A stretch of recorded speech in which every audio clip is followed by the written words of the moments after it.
কি অপরূপ আমার সোনার বাংলা। চারদিকে সরিষার হলুদ ফুলের মিষ্টি সুঘ্রাণ। বিস্তীর্ণ মাঠ জুড়ে হলুদের সমারোহ। প্রকৃতি সেজেছে হলুদ বর্ণের অপরূপ সাজে। শীতের সোনাজোড়া রোদে মাঠ জুড়ে যেন জিকিমিকি করছে হলুদ ফুলের সমারোহ।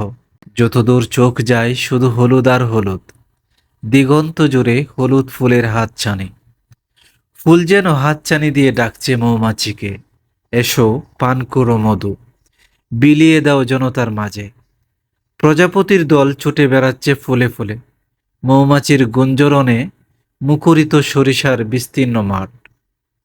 প্রকৃতিপ্রেমীদের আনাগোনায় মুখরিত থাকে হলুদ সবুজের মিতালি সরিষা ক্ষেত। এবছর সরিষার ভালো ফলন কৃষকের মুখেও রাঙ্গা হাসি। মৌমাছি মৌমাছি কোথা যাও নাচি নাচি, নবকৃষ্ণ ভট্টাচার্যের সেই কবিতার মতো মধু সংগ্রহ ব্যস্ত হয়ে উঠেছে মৌমাছির দল।